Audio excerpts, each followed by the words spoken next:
Ребят, кто включился, это еще не наш тоннель, который сегодня будет. Это я выезжаю из еще одного тоннеля, и нам 12 километров до самого большого тоннеля в мире.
Итак, 9 нам километров до тоннеля.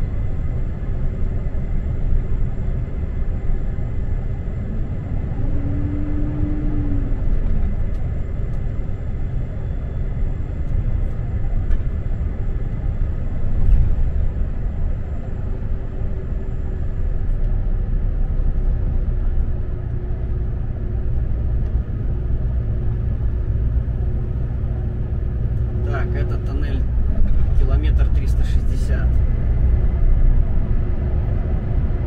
Минут 10 еще. Ну, чуть-чуть меньше, и мы уже выедем к нашему тоннелю.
Шумило. Сегодня будет у нас самый основной один тоннель. То есть у меня были там позади тоннели тоже 11-километровый, 7-километровый. Но сейчас у нас впереди через 5 километров будет наш основной тоннель, которому я, собственно, первый мой стрим и решил посвятить.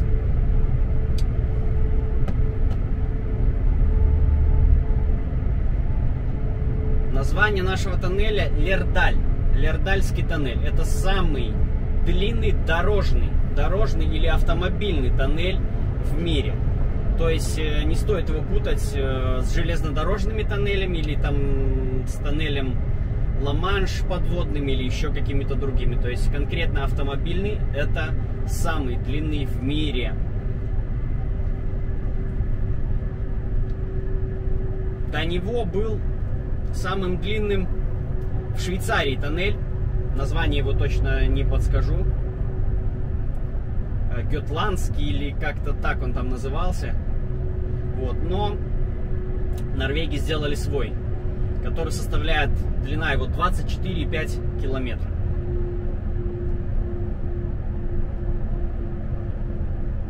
Собственно, этот тоннель соединяет два города, Лердал и Эурлан. Вот, является частью дороги, вот, по которой я, собственно, еду, Берген-Осло.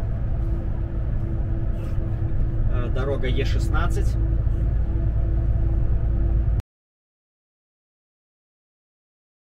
Открыт был тоннель в ноябре 2000-го, но, насколько я знаю, полностью в эксплуатацию он был введен в 2001-м, так как проводились разные еще около года тестирования и все остальное. Но как бы официальная дата на 2000 год, что этот был тоннель открыт. Значит, тоннель этот абсолютно бесплатный. Это, наверное, является его самым основным достопримечательностью, так сказать. Потому что подобные тоннели в Европе стоят проезд по ним космических денег.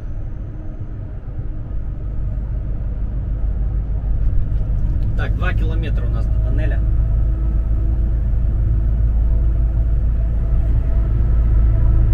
И у нас тормоз появился перед нами. Непонятный. Вот, иногда сигнал придает им ускорение.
Так, ну и вот тоннель. Непады, то есть северный климат. Множество фьордов и островов, собственно, и вызывает иногда вопросы, то есть как добираться с одного края в другой край. То есть и вот поэтому где-то строятся мосты, где-то строятся тоннели, где-то плавают паромы. То есть сложно сказать, например, чего конкретно больше. Мостов, тоннелей или паромчиков. Вот, паромчики все маленькие, там в среднем от 15 и там, ну и до 1,5 часа, там максимум до 2, я думаю. Ну, больше я не плавал. Плавал на пароме 1,5 часа, это я максимум, который в Норвегии вот по фьорду. Вот. Собственно, и этот тоннель со своей историей, то есть почему его возвели, потому что что люди просто в зимний период не могли иногда добраться до другого города, до другой стороны, так сказать. Как видите, стоят указатели, то есть будем смотреть, на каком они расстоянии стоят друг от друга, и каждые, наверное, 100 метров стоит огнетушитель. Да, с телефоном, с такими вот островками безопасности, сейчас мы подробнее о них поговорим. Да, огнетушители каждые 100 метров, возможно 150. 125 даже, вот так, официальная информация. Итак, наш тоннель разделен на 4 секции с помощью специальных гротов. Эти гроты служат для разворота автомобилей, в том числе и автопоездов. То есть в случае какого-то крушения или пожара или чего-либо подобное, здесь к этому все предусмотрено, чтобы на всех участках этого тоннеля машина длинная могла развернуться. Вот. Дизайнерское освещение гротов, а также устройство трассы делают поездку по тоннелю не столь однообразной и скучной. И сейчас вы в этом убедитесь, когда мы будем проезжать эти участки, так сказать, для такого отдыха, для релакса. Цветистость этих участков очень тоже такая спокойная, непринужденная. Значит, там установлены только мусорки, туалетов там нету. И то есть каждый, кто въезжает вообще в этот тоннель, должен знать, что туалета здесь не будет. Ну и, конечно же, людям с проблемами, боязнью там темноты или чего-то такого тоже будет, наверное, не очень комфортно в таком длинном тоннеле.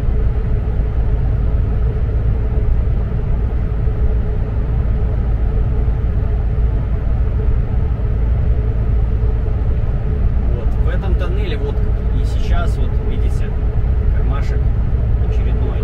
И вот мы подъезжаем к первому остановочному, так сказать, пункту, расширенному с обеих сторон, то есть здесь спокойно может остановиться грузовик. Вот я даже приторможу.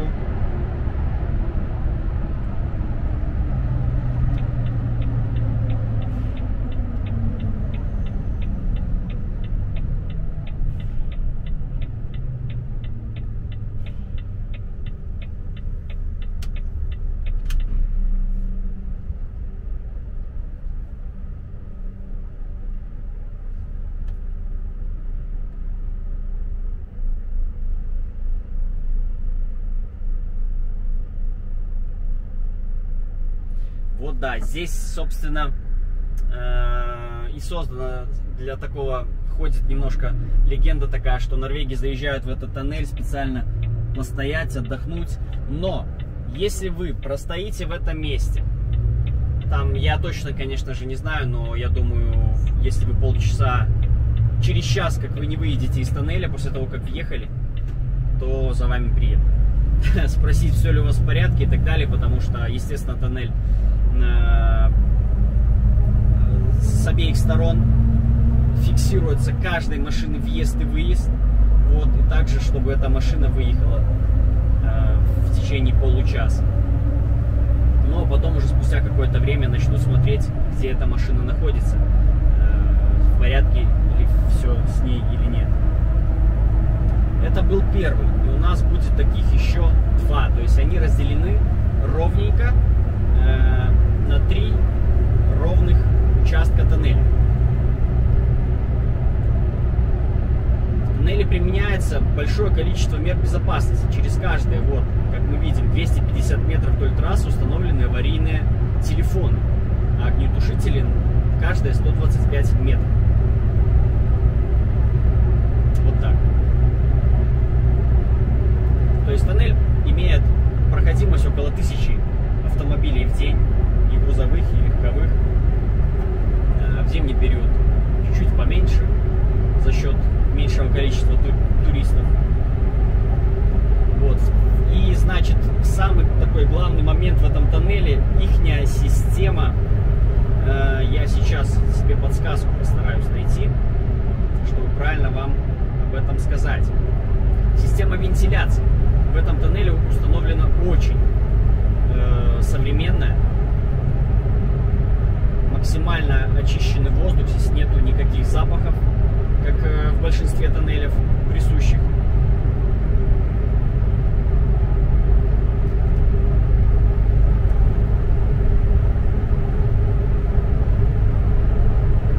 Пишите в комментариях, как вообще качество связи. Хотя бы, надеюсь, что оно среднее.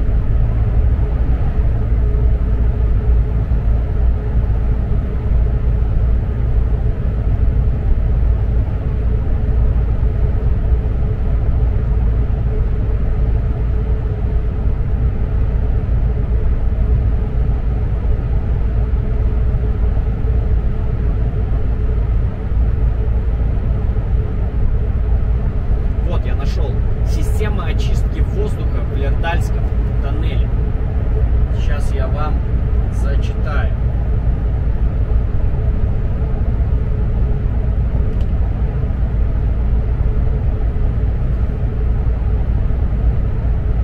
В тоннеле нет многочисленных вентиляционных выходов.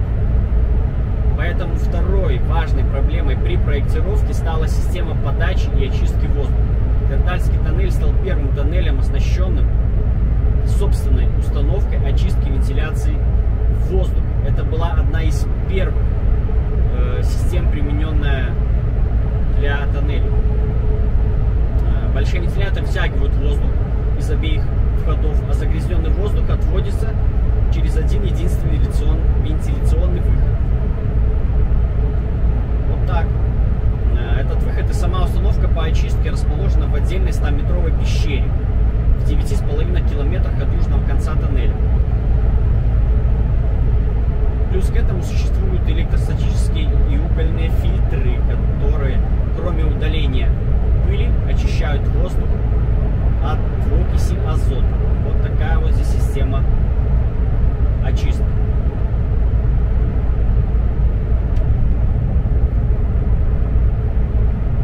Да, конечно, самое удивительное, что этот тоннель является реально бесплатным. Потому что для сравнения, тоннель Монблан, который в принципе известен везде, о нем везде все говорят, хотя я не понимаю, зачем про него говорят. Это соединяет он Францию и Италию. Его длина, ну, пускай плюс-минус там 12 километров, где-то так. То есть тоже давний туннель. И вот нагрузка евро. И даже на данный момент, наверное, больше. Около 300 евро, это точно, в интернете. Вот. А здесь вы едете по такому длинному тоннелю как бесплатно. Вот. Ну, Норвегии в первую очередь что-то если делают, то они делают это в первую очередь для себя, для их удобства, для собственных граждан, а не для того, чтобы чем-то перед кем-то похвастаться. Вот, собственно, вторая наша точка отдыха, это середина, ровненько середина получается нашего тоннеля.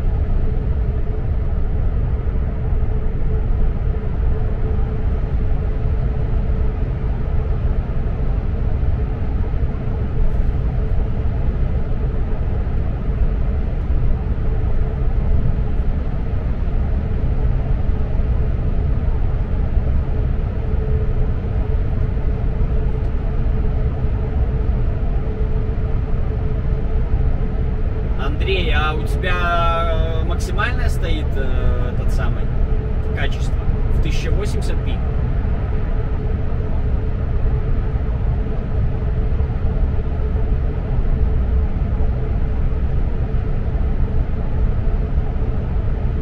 В Омске качество хорошее, отлично. Да, ну, качество, то есть зависит от интернета. От скорости интернета. Естественно, когда вы едете на ходу, то качество, скорость интернета будет в любом случае в 2 раза меньше. Так, ну вот мы большую часть тоннеля проехали, осталось у нас 11 километров.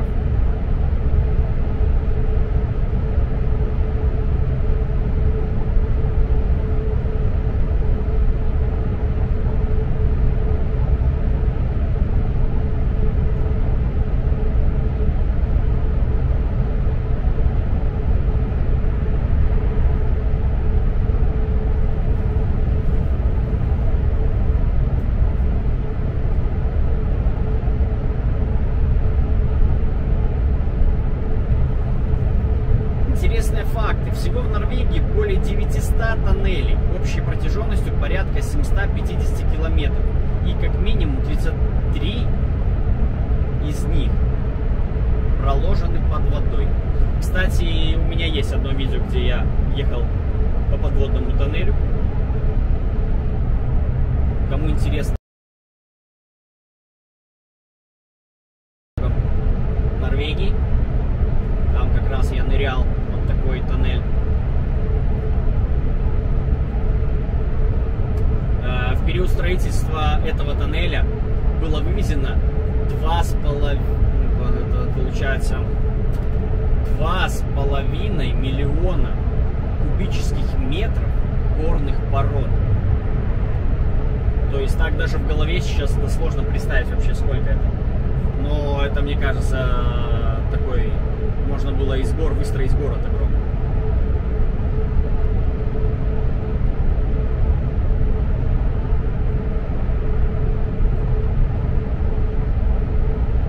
И да, в этом тоннеле установлены камеры фиксации скорости. Потому что раньше их не было, и здесь любили, собственно, погонять как и на мотоциклах, так и на машинах скоростных, спортивных. Но на самом деле, вот мне интересно, где они стоят и как они выглядят.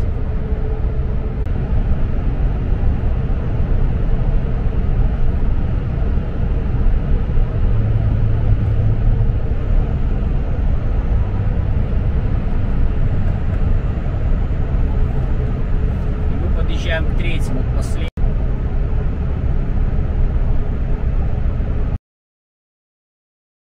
участку с карманами большими. И уже будем двигаться на выезд. Связь.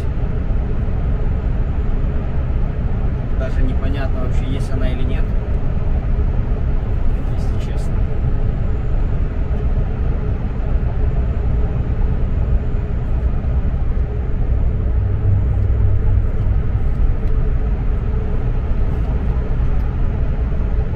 Конечно, качество будет плохое, потому что, как видите, мы в тоннеле.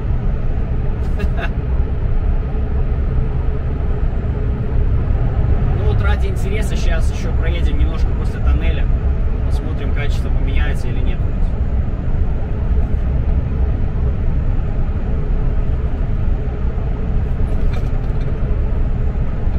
Что скажете, ваше мнение? Кто побоялся бы проехать по такому тоннелю, такой длиной? Или вообще нету никаких проблем с проездом?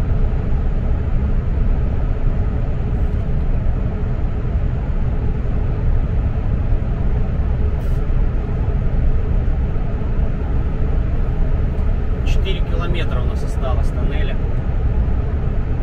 И опять мы сразу въедем на кольцо. И главное, чтобы не работали транспортники.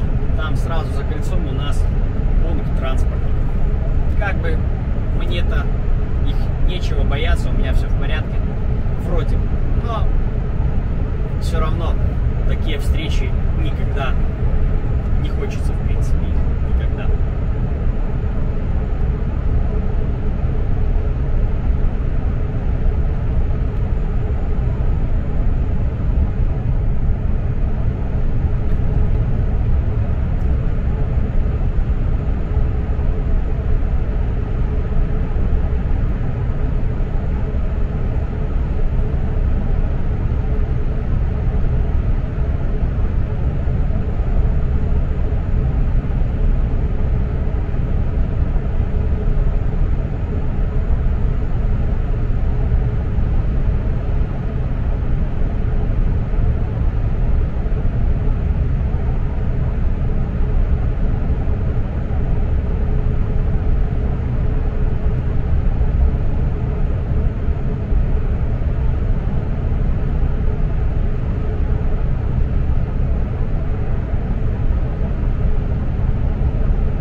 прерывается связь.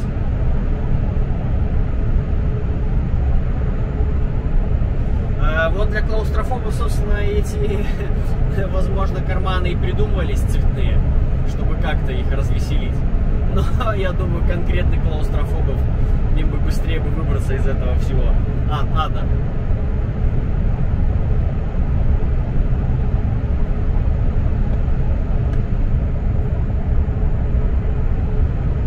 Но в любом случае, кто едет в Норвегию отдыхать или еще по каким-то причинам, уже как бы должны знать, что здесь огромное количество тоннелей, тем более тоннелей с подъемами.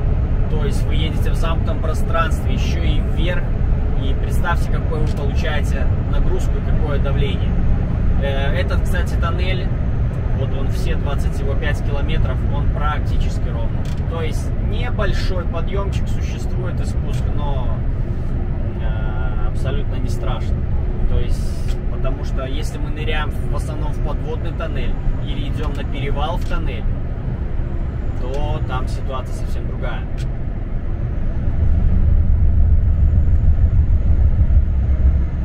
И, собственно, я накаркал, транспортники работают, как будто мне назло.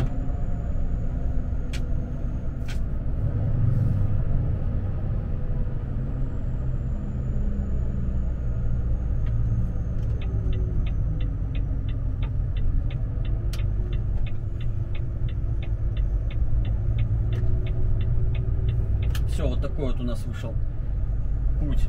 Кто-нибудь засекал время? Сколько у нас вышло это путешествие? Да, частенько здесь горит контроль, проверяют. Но сейчас, я думаю, нас должны просто по весам прогнать.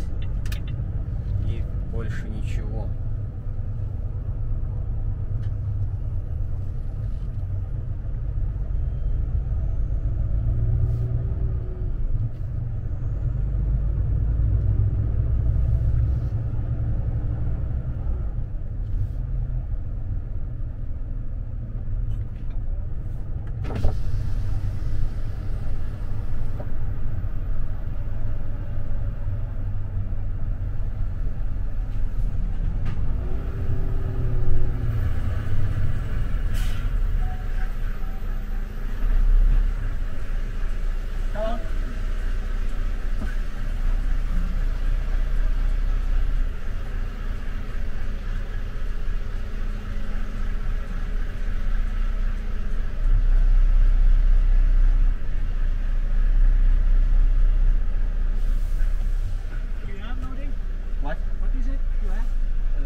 Paper.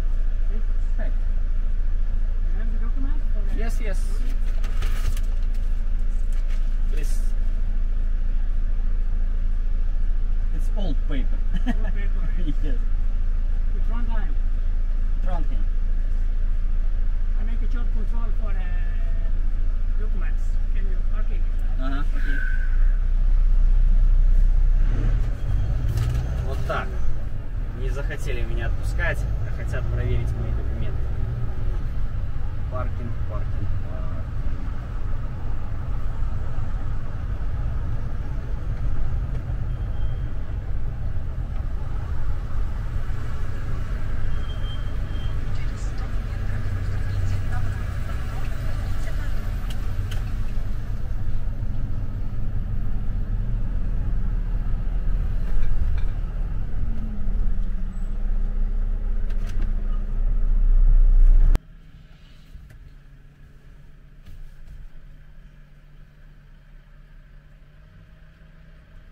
Возможно, из-за русского акцента тормознули.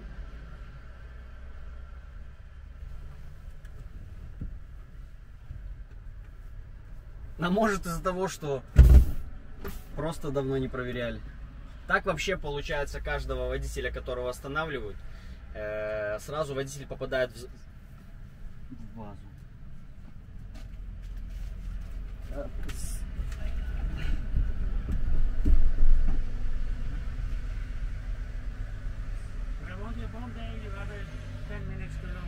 I have a ticket. No, it's okay. Thank you. Bye.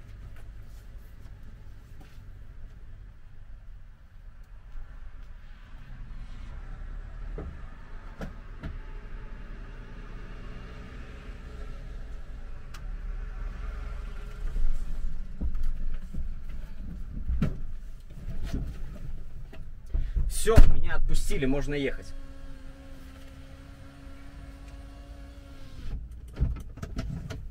Так. Потом я тут порядки свои наведу уже. И так я тут просто так держал вас здесь. Значит, все, что он мне сказал, что у меня было 10 минут переработки, на что я имел распечатку и уважительную причину. Ну, я ему сказал, так что говорю, вот, у меня есть, типа, чек. Он говорит, да, все окей, все в порядке, типа, не парься. Это единственное, что было, но не страшно для них. Вообще в Норвегии транспортная инспекция, это, наверное, ну, это самая лояльная, самая понимающая где-то, то есть, и самая справедливая, в принципе. То есть, если у тебя есть конкретное нарушение, тебе впаяют. Если у тебя есть одно-два незначительных там за месяц нарушения, тебя отпустят. И вот, значит, что я не договорил. В Норвегии каждый водитель, вне зависимости на какую фирму он работает, как только первый раз его останавливают транспортники, он попадает в базу со своими личными данными. Не данными фирмы, не данными машины, а со своими личными данными. И также номер телефона. И вот, кстати, мне в теории, если я правильно, он мне дал свой планшет, я ему записывал свой номер новый, потому что у меня там был указан старый мой номер, еще латвийский. Я ему сейчас дал финский. Если я правильно все ему указал, то мне должна прийти смс-ка с моей проверкой. То есть, если вдруг там работодатель не поверит или еще что-то там, или даже сегодня, если меня вдруг еще на каком-то контроле возьмут, я покажу им эту смс-ку, и я поеду дальше. Вот.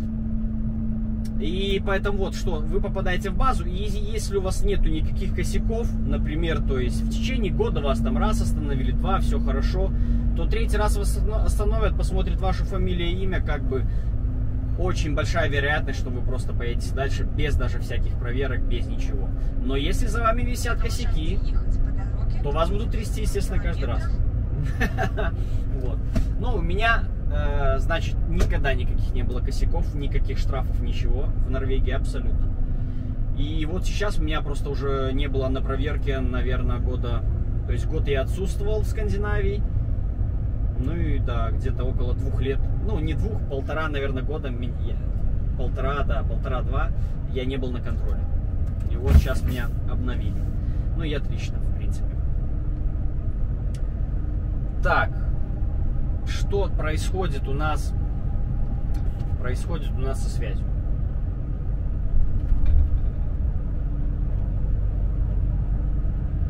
А у нас в квартире газ. Так.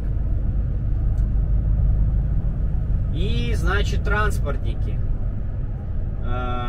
Самый важный их момент, это, конечно же, зима. Они проверяют резину, и тут они будут суровы. Если у вас плохая резина или что-то в этом роде, цепи, также количество, это все должно совпадать. Если у вас это все в порядке, то зимой вообще с большего им плевать на ваш режим труда и отдыха абсолютно. Ну, конечно же, если они увидят уже там час переработку, то они за это спросят.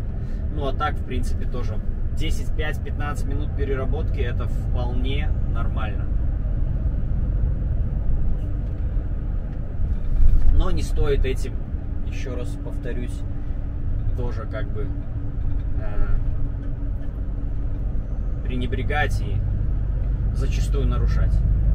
Чем больше нарушений, тем больше внимания. Вот у меня сейчас за месяц было одно, получается, нарушение 10 минут. На что как бы он просто мне на это указал, говорит, вот у тебя есть нарушение 10 минут. Но все, говорит, окей, вообще, то есть он не проверял даже, что я делал там распечатку, не делал распечатку. Говорит, не, все нормально, забей, все, счастливого пути, и пошел. Вот так. И, кстати, еще тоже вот я, получается, езжу разбутый, и ботинки стоят на верхней, получается, ступеньке. И вот он не полез ни в кабину, ни в обувь, как делают в большинстве наших стран или еще где-то, да, в Европе даже. Залезут в обувь, в своих берцах мурзатых, тебе натопчут в твоем домике маленьком.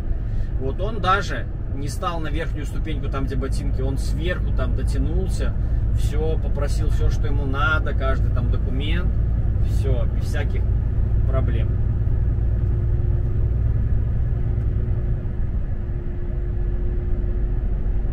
И также у меня однажды вышла беседа с транспортником по душам. Тоже я из Бергена выезжал, и первый транспортный пункт, значит, а мы везли груз 3 машинами, и груз крепился цепями. Тяжелый был груз.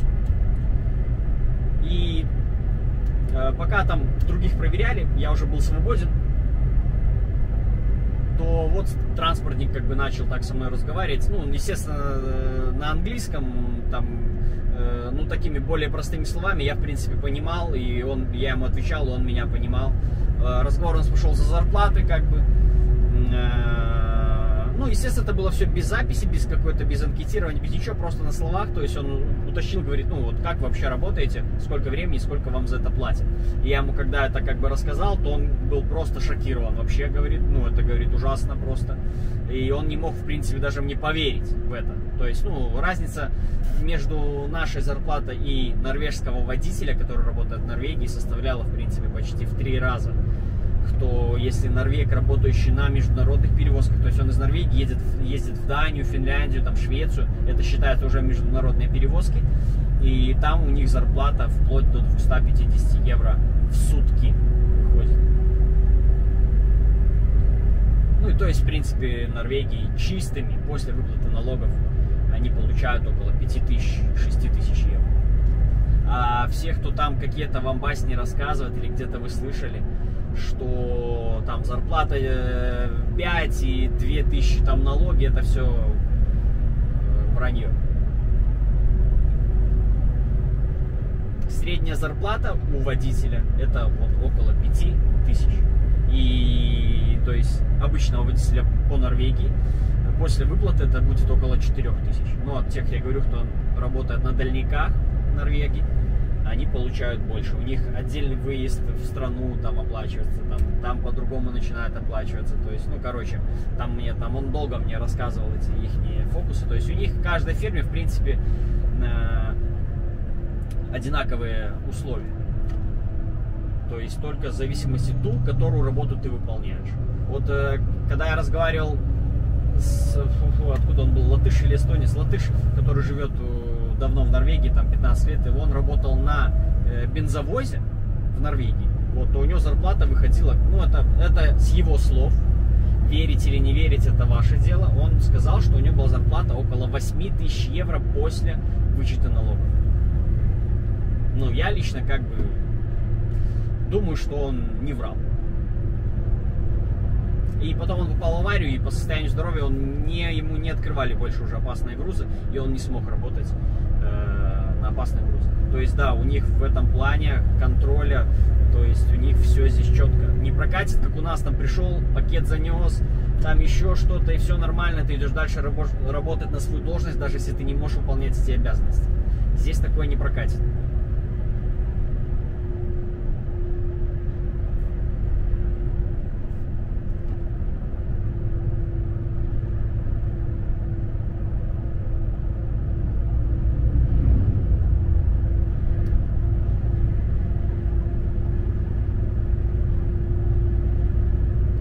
Какой длины тоннель? Я уже отвечал. 24,5 метра. 24 километра, 500 метров длина тоннеля.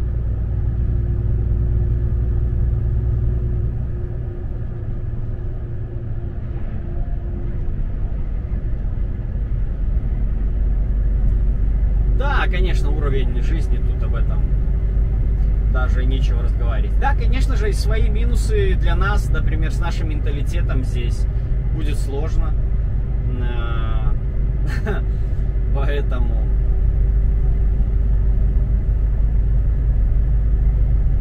кому-то там хорошо, кому-то тут хорошо. Но способы есть всегда передвижения. Кто хочет, тот что-то меняет, кто не хочет, тот ничего не меняет.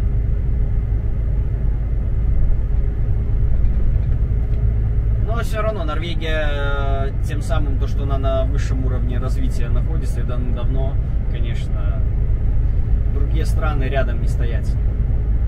Ну, я имею в виду конкретно наши страны, постсоветского пространства и страны Европы. К сожалению, в последние годы даже страны Европы, такие как Франция, Германия, Бельгия, давно потеряли свой статус хороших стран. давно там уже ничего хорошего нету. Терроризм, экстремизм, ну как в Беларуси сейчас. Потому что очень огромное количество там иммигрантов. В принципе, везде все грязное, ужасное какое-то, я не знаю. Я лично... Сейчас для меня единственный пример по всему вообще, это вот именно страны Скандинавии. Ну и сами видите, какие здесь красоты. То есть ты едешь, всегда чем-то любуешься. То есть Норвегия вообще сплошная, мне кажется, гора просто, в которой появились дороги в какое-то время. С речками, с водопадами. То есть это все было, а тут люди пришли, уже начали как-то к этому обустраиваться. Вот. То есть на протяжении всей полностью, вот, от севера до юга идет одна гора сплошная.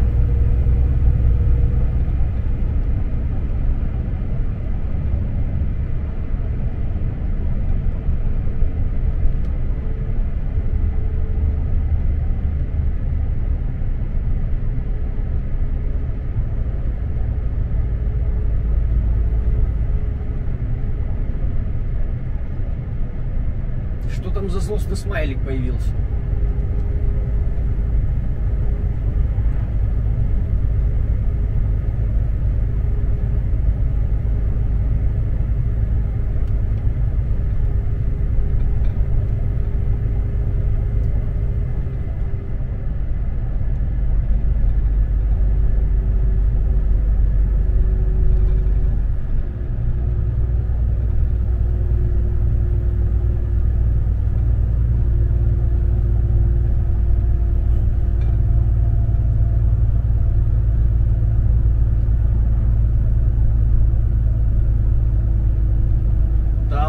Никогда в жизни. В Австрии там 16 километров с Австрии в Швейцарию. Я думаю, вы про этот имеете в виду тоннель.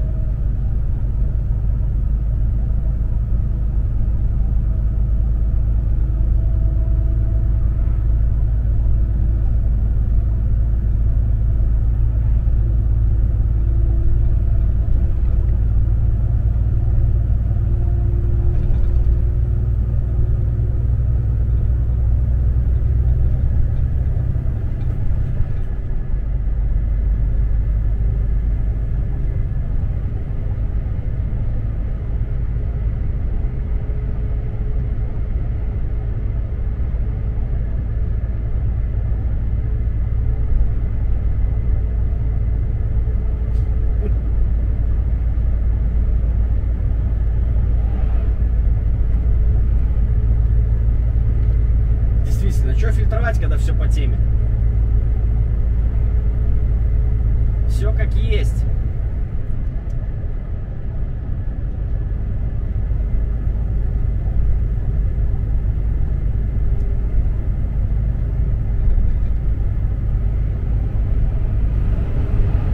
Что-то я проморгал, сколько у нас этот тоннель длиной. Наверное, надо заканчивать мою трансляцию.